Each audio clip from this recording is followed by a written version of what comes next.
haunted tree. ली गांव के कोने में एक पुराना बर्थ का पेड़ है। लोग कहते हैं उस पेड़ पर एक चुड़ैल रहती है। जो भी उस पेड़ के पास जाता है वो कभी वापस नहीं आता। दादी, क्या ये सच है? क्या उस पेड़ पर वाकई कोई चुड़ैल है? हमारे जमाने से वो पेड़ बदनाम है बेटा। रात को वहां से अजीब अजीब आवाजें आती हैं। कोई रोता है, कोई हंसता है। लोगों का मानना है वहां कोई आत्मा बसी है। एक रात समीर और उसका दोस्त रावी दोनों ने सोचा कि इस डरावनी कहानी की सच्चाई जाननी चाहिए। उन्होंने तय किया कि वे चुपके से उस बरगद के पेड़ के पास जाएंगे। समीर, वो पेड़ हिल क्यों रहा है? वहां कोई है क्या? मुझे अच्छा नहीं लग रहा यार।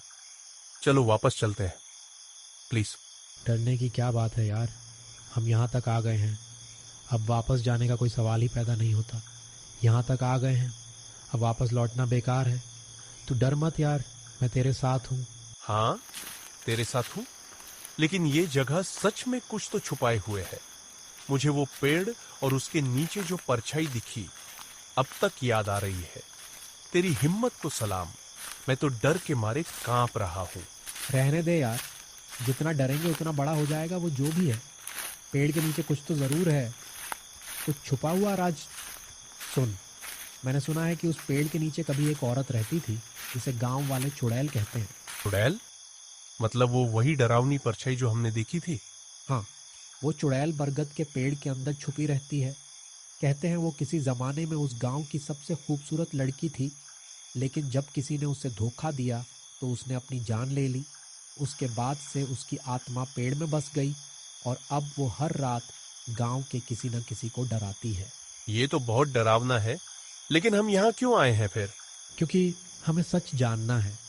गांव के लोग डर के मारे उस पेड़ के पास नहीं जाते, पर हमें ये पता लगाना होगा कि सच में वहाँ क्या है।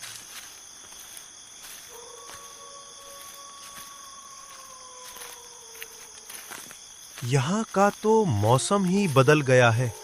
आवाजें भी बहुत भयानक लग रही हैं। लगता है यहाँ से सीधा ही जाना होगा।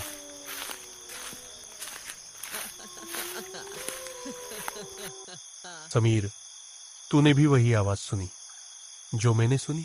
हाँ, मुझे भी आवाज आई। कौन है यहाँ? अगर हिम्मत है तो हमारे सामने आओ। जो भी है, बाहर निकलो। तो तुम आ ही गए। लगता है तुम्हें भी अपनी मौत प्यारी है। तुम्हें क्या चाहिए? क्यों लेती हो इन मासूम गांव वालों की जान? क्या बिगाड़ा है इन बेचारे लोगों ने तुम्हारा? क्यों? बोलो, क्यों लेते हो इनकी जिंदगियां? 6 साल पहले इन गांव वालों ने मेरे साथ बहुत बुरा किया था। तब कहा थी इनकी मासूमियत। वो गांव वालों की गलत सोच की वजह से हुआ था, लेकिन अब वो अपनी गलती मानते हैं। उनसे गलती हुई है, बहुत बड़ी। और अब तुम आधे से ज्यादा गांव वालों को भी मार चुकी हो। अब तो उन्हें माफ कर लेकिन दो। मेरी आत्मा को शांति तभी मिलेगी जब उस गांव के सरपंच की मौत होगी। उसे यहाँ लाओ। हाँ, उसे यहीं मेरे सामने लाओ। का सरपंच? वो तो कब का उस पुराने कुएं में गिर कर मर चुका है। अब तो तुम को किसकी जान लोगी? लेकिन तुम तो जिंदा हो ना? हाँ हाँ हाँ हाँ हाँ हाँ। अब सबसे पहले तुम दोनों के ये हाथ पकड़ूंगी, तेल में क्या मजा आएगा। फिर देखना क्या हाल होगा तुम्हारा। अब तुम सोच भी नहीं सकते। भाग यहाँ से रवि, वरना सच में वही हाल होगा जो चुड़ैल ने कहा है। जल्दी भाग।